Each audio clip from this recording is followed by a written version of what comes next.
Now, as I'm sure many of you know, AMD launched its Radeon VII graphics card earlier this year at CES 2019. This will be its first high-end graphics launch in about 1.5 years since Vega 64. And the reason it's called the Radeon VII is because it's the first gaming GPU built on a 7nm process. We say gaming GPU because from what we can gather from the specs so far, it looks like it's just the Radeon Instinct MI50 repurposed for the gaming audience. Now we're going to save the technical details and the performance analysis for the review later this week, but for now we're allowed to take a look inside the box and show you the card.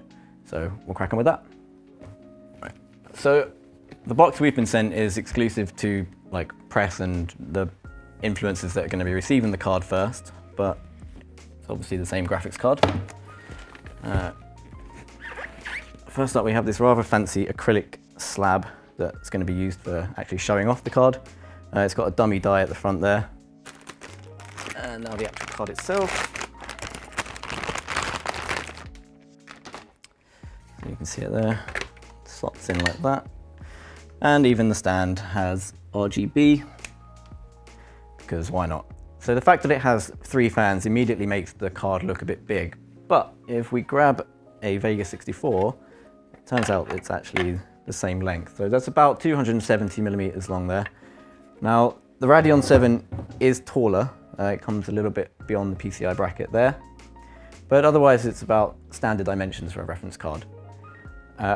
We can see already that it has 2 8-pin connectors, giving a total of 300 watts just through the PCI connectors alone.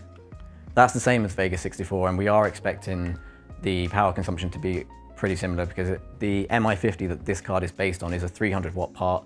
Vega 64 was a 295 watt part, so we're going to probably see similar power consumption there. So this is the first time that AMD has adopted the sort of multi-fan open cooler design that we're used to seeing from partners rather than the OEMs. But they're not the first ones to do it. You know, NVIDIA did the same thing with its RTX 2080 and 2080 Ti recently as well. So the fact that we have now a 3-fan cooler is probably a good thing in terms of noise. We don't know yet, but the Vega 64, as you can see here, only had a single fan, and this cooler was infamous for being very hot and very loud. So hopefully AMD has made some improvements there. One thing we can see is that the fans are very deep. They go quite far into the chassis, which doesn't leave a lot of room for the heatsink. So it will be interesting to see how that plays out in terms of temperatures. So let me just grab the Vega 64 again. And I think we can probably all agree that the Radeon VII is a big step up in terms of aesthetics. It's a good looking card. It's very well built. And you would hope that, you know, it's going to cost $700. We don't know the UK pricing yet, but we're going to say around £700 is pretty likely. So that's in line with RTX 2080.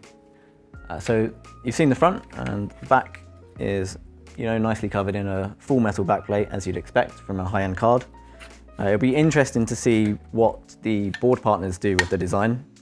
We haven't had any confirmed yet, but you know, this is a pretty good looking card.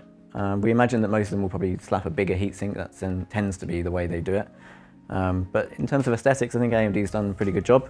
And the last main thing to talk about are the display outputs. We've got 3 display ports and 1 HDMI, which is pretty much standard now. So nothing to really worry about there. So unfortunately, we can't do a teardown of the card or show you the performance numbers.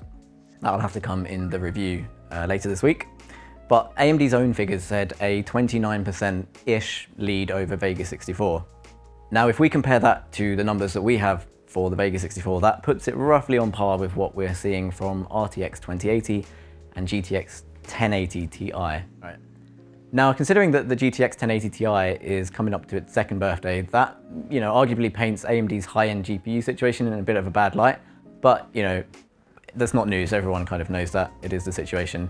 So on the surface, it does look like this is a launch just to give high-end consumers something if they want to go the AMD route, as sort of like a gap filler until Navi arrives. But we'll remain ambivalent until we're able to publish the full results in the review later this week. And just a quick note, if you guys do want to see more hardware content on the channel, please do consider giving us a like, comment, subscribe, all that jazz. It genuinely does help with the traction and everything, so that'd be great. And apart from that, we'll see you in the review later this week.